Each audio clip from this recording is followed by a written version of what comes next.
HarperCollins presents Not Fucking Ready to Adult, a totally ill-informed guide to life by Iain Stirling. Read by Iain Stirling. Adulting. Noun. Informal. The practice of behaving in a way characteristic of a responsible adult, especially the accomplishment of mundane but necessary tasks. However, the entire time you're carrying out said task, you are uncomfortably aware that you have no idea what the hell you're doing, you will fuck it up, and eventually be found out. Fucking hell, this adulting is impossible. How do I explain to my boss that I'm late for work because I dropped my phone in the toilet whilst watching a YouTube video and taking a shit? Before we begin, what it means to be an adult.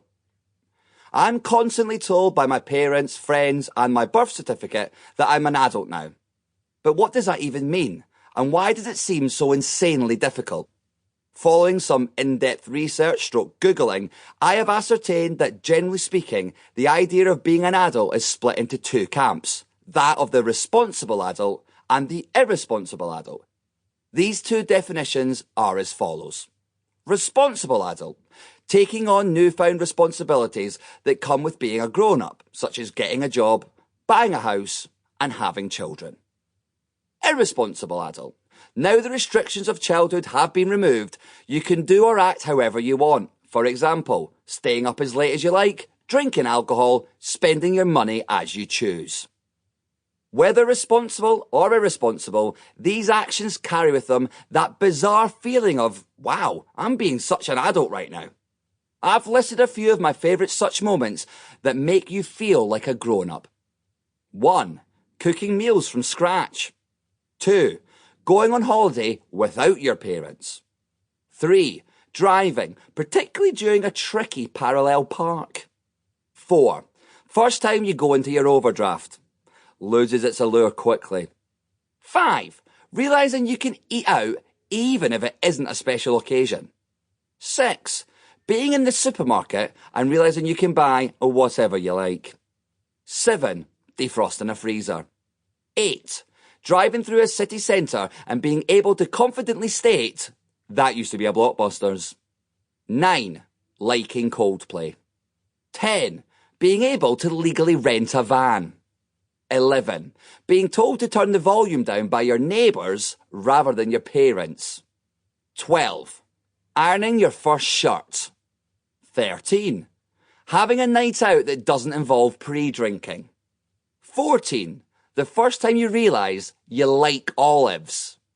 15. Having a coffee instead of dessert. 16.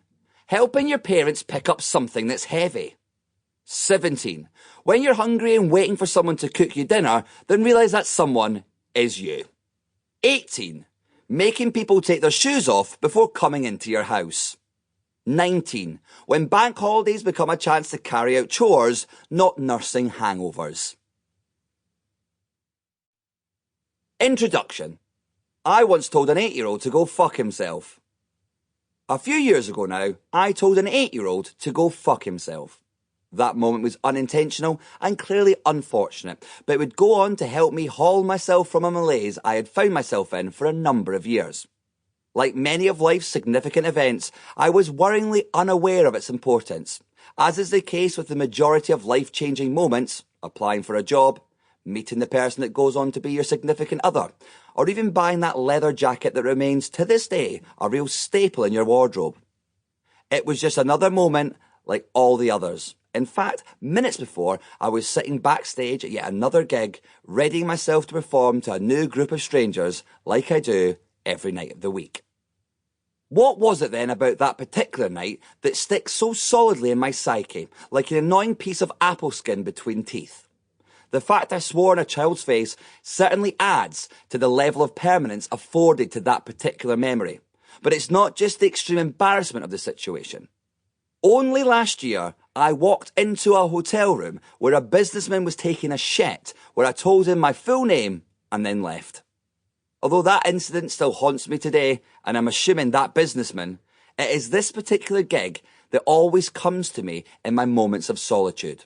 In the shower, just before I go to bed, when I'm on a train with only a podcast and my own thoughts to keep me company. Boom. Sample complete. Ready to continue?